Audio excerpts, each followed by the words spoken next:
28 जून 1973 योग युक्त होने से स्वत युक्ति युक्त संकल्प, बोल और कर्म होंगे। जैसे जिस्मानी मिलिट्री को मार्शल ऑर्डर करते हैं, 1 सेकंड में जहां हो, जैसे हो, वहां ही खड़े हो जाओ। अगर वो इस ऑर्डर को सोचने में व समझने में ही टाइम लगा दे तो उसका रिजल्ट क्या होगा? विजय का प्लान प्रैक्टिकल में नहीं आ सकता। इसी प्रकार सदा विजयी बनने वाले की विशेषता यही होगी 1 सेकंड में अपने संकल्प को स्टॉप कर लेना। कोई भी स्थूल कार्य व ज्ञान के मनन करने में बहुत बिजी हैं, लेकिन ऐसे समय में भी अपने आप को 1 सेकंड में स्टॉप कर लेना। जैसे वे लोग यदि बहुत तेजी से दौड़ रहे हैं व कश्मकश के युद्ध में उपस्थित हैं, वे ऐसे समय में भी स्टॉप कहने से स्टॉप हो जाएंगे। इसी प्रकार यदि किसी समय यह संकल्प नहीं चलाना है अथवा इस घड़ी मनन करने के बजाय बीज रूप अवस्था में स्थित हो जाना है तो सेकंड में स्टॉप हो सकते हैं। जैसे स्थूल कर्मेंद्रियों को 1 सेकंड में जैसे और जहां करना चाहें वो कर सकते हैं, अधिकार है न उन पर? ऐसे बुद्धि और संकल्पों के ऊपर भी अधिकारी बने हो।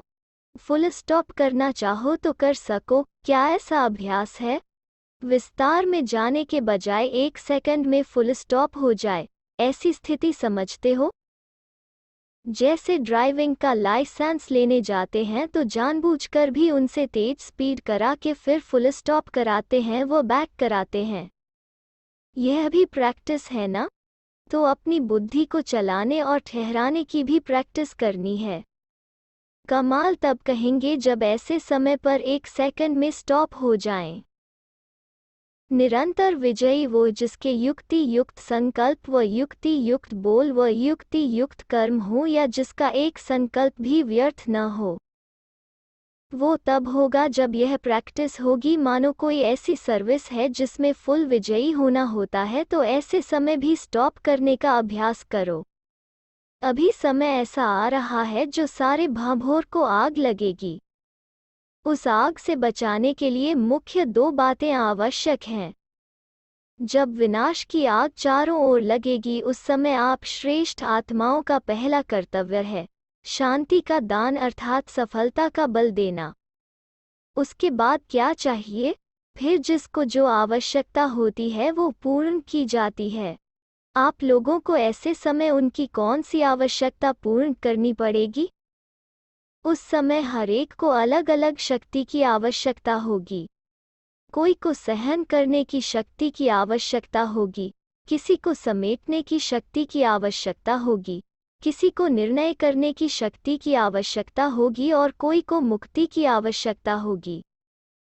जिसकी जो आशा होगी वो पूर्ण करने के लिए बाप के परिचय द्वारा 1 सेकंड में अशांत आत्मा को शांत कराने की शक्ति भी उस समय आवश्यक होगी।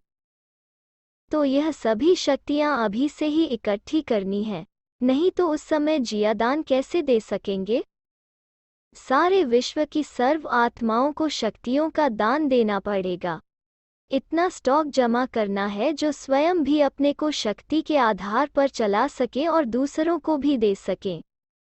कोई भी वंचित न रहे। एक आत्मा भी यदि वंचित रही तो बोझ किस पर होगा? जो निमित्त बने हुए हैं जियादान देने के लिए। तो अपनी हर शक्ति के स्टॉक को चेक करो।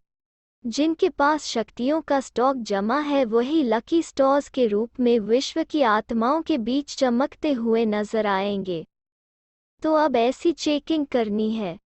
अमृतवेले से उठकर अपने को अटेंशन के पट्टे पर चलाना है। पटरी पर गाड़ी ठीक चलेगी ना? तुम्हारे ऊपर सारे विश्व की जिम्मेवारी है, सिर्फ भारत की नहीं। श्रेष्ठ आत्माओं का हर कर्म महान है ना? तो यह चेकिंग करनी है। सारे दिन में कोई ऐसा बोल तो नहीं बोला? वो मनसा में कोई व्यर्थ संकल्प तो नहीं चला या कोई कर्म रांग तो नहीं हुआ? हर संकल्प पर पहले से ही अटेंशन रहे। योग युक्त होने से ऑटोमेटिकली युक्ति युक्त संकल्प, बोल और कर्म होगा। अच्छा, 30 जून 19